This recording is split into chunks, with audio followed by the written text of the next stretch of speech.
السلام علیکم۔ جی آج آپ کو ایک نئی پلانٹ کے بارے میں بتانا ہے جس کو کہا جاتا ہے اسٹرابیری گاوا۔ اسٹرابیری گاوا ایک ایسا پودا ہے، میں آپ کو گرین ہاؤس لے کے چلتا ہوں۔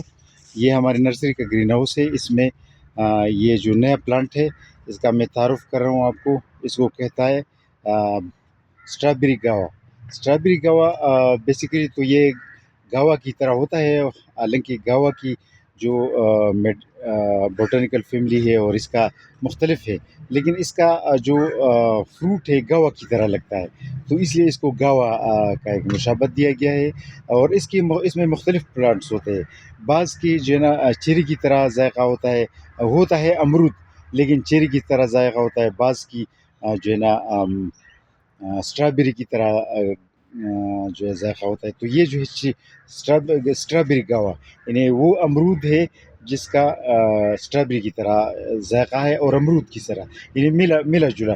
جس طرح نیکٹرین میں نیکٹرین میں جس طرح آڑو اور آلو بخارے کا ملاپ یا ذائقہ پایا جاتا ہے، اس کو نیکٹرین کہا جاتا ہے۔ تو اس لیے یہ بھی ایک ایسا پلانٹ ہے جس میں اسٹرابیری اور امرود دونوں کا اس میں ذائقہ ہوتا ہے، تو اس لیے اس کو دو پودوں کا ایک کنیکشن کا نام دیا گیا ہے۔ پوری دنیا میں یہ اسٹرابیری گاوا کے نام سے جانا جاتا ہے، یعنی اسٹرابیری امرود، ہم اسے کہیں اسٹرابیری امرود۔ تو یہ بیسیکلی جو ہے یہ سدا بہار پودے ہوتے ہیں، یعنی اس کے پتے گرتی نہیں۔ اب دیکھو یہ کتنی ہمارے ہاں ساؤتھ میں کافی سردی ہوتی ہے، لیکن سردی میں اس کے پتے گرے نہیں ہیں۔ اور جب پودا چھوٹا ہوتا ہے تو البتہ اس پر اوپر پلاسٹک شیٹ چڑھانا چاہیے یا گرین ہاؤس میں رکھنا چاہیے۔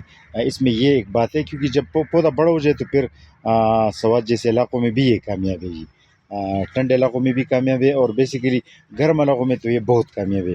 گرم علاقوں میں بہت فروٹنگ دیتی ہے، کیونکہ سدا بہار پودا ہے نا۔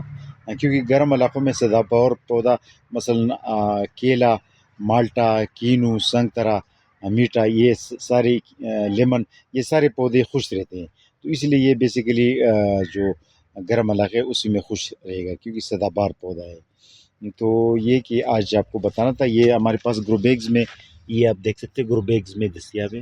تو آج آپ کو اسٹرابیری گاوا کے بارے میں بتانا تھا، اور اس کے علاوہ آپ کو جو پلانٹس ڈیلیور کر رہے ہیں اس کے بارے میں بھی آپ کو بتا رہے ہیں۔ یہ کچھ زیتون کی کچھ ویرائٹی بھیج رہے ہیں ایک کسٹمر کو، پشاور سے اس کا تعلق ہے، اور یہ یاسین صاحب سیالکوٹ سے اس کا تعلق ہے، ان کے لیے کچھ سٹیم کٹنگز بھیج رہے ہیں۔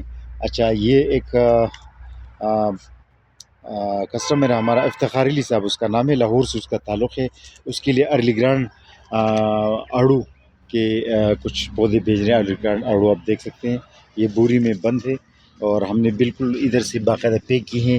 بوری میں ہم لکھتے بھی ہیں یہ ارلی گرانڈ آڑو 200 پودے، یہ ارلی گرانڈ آڑو کی ہیں ان کی۔ اور ان کی دوسری یہ بھی افتخار علی صاحب کا پارسل ہے، ان کی دوسری پارسل میں نیکٹرین کی پودے ہیں۔ یہ آپ دیکھ سکتے ہیں نیکٹرین کی 200 پودے ان کے لیے یہ جو ہے یہ ہم بھیج رہے ہیں۔ نیچے سے اس کا باقاعدہ ہم نے جو ہے پیکنگ کی ہے، اور اس پر لکھا بھی ہے نیکٹرین 200 پودے، مطلب لکھتے ہیں بھی ہے تاکہ کوئی مشکل نہ ہو، ان کو آسانی ہو پارسل پہچاننے میں۔ اچھا، یہ اس پر اوپر بھی ٹیگ لگاتے ہیں، یہ بلیک امبر آلو بخارا ہے۔ بلیک امبر آلو بخارا کی اسٹیم ٹیکسچر آپ دیکھ سکتے ہیں، اس کو باقاعدہ کٹ کیا ہوا ہے کیونکہ کچھ پودے بہت لمبے ہوتے ہیں۔ تو اچھا، یہ بلیک امبر آلو بخارا اس پر باقاعدہ لکھتے ہیں، بلیک امبر آلو بخارا، اور اس پر بوری پر بھی لکھتے ہیں۔ اچھا، یہ فیصل آباد کے لیے جا رہا ہے، اس پر بھی ہم نے لکھا ہے نیکٹرین۔ تو یہ تقریباً 180 پودے یہ نیکٹرین کی فیصل آباد کے لیے بھیج رہے ہیں۔ اس پر باقاعدہ ہم نے لکھا ہوتا ہے نیکٹرین 180 پودے، تاکہ ایز اے ریکارڈ بھی یہ بات رہے۔ تو ویڈیو کا بنیادی مقصد یہ بھی ہوتا ہے کہ ڈیلیوری کے دوران ہم اس کی جو ہے تعداد کو بھی مینشن کرتے ہیں، کہ ایسا نہ ہو کہ ہم تعداد میں کوئی غلط ہو جائے، تاکہ ریکارڈ ہو، ہماری ویڈیو ریکارڈ ہو، تاکہ تعداد میں اور پیکنگ میں کسٹمر کو بھی آسانی ہو کہ بھئی ہمارے پودے اتنے پودے ہمارے آ رہے ہیں نا۔ تو اس میں یہ ایک جو ہے ان کو آسانی رہے گی۔ تو آج آپ کو ان پارسلز کے بارے میں بتانا تھا، خاص کر نیکٹرین کے بارے میں، کیونکہ نیکٹرین ہمارے پاس اسٹاک کم ہوتا جا رہا ہے، اور میرے خیال میں تھوڑی سی پودے باقی ہے. تو یہ نیکٹرین کی پودوں کے بارے میں آپ کو کہنا تھا. اور آج پھر سے آپ کو گرین ہاؤس میں لے کے چلوں. گرین ہاؤس میں آپ کو جو نیا پودا ہے اس کے بارے میں آپ کو تعارف کروں. اس کو کہا جاتا ہے اسٹرابیری گاوا، یعنی اسٹرابیری امرود. اسٹرابیری گاوا کے بارے میں آج آپ کو بتانا تھا. اللہ حافظ.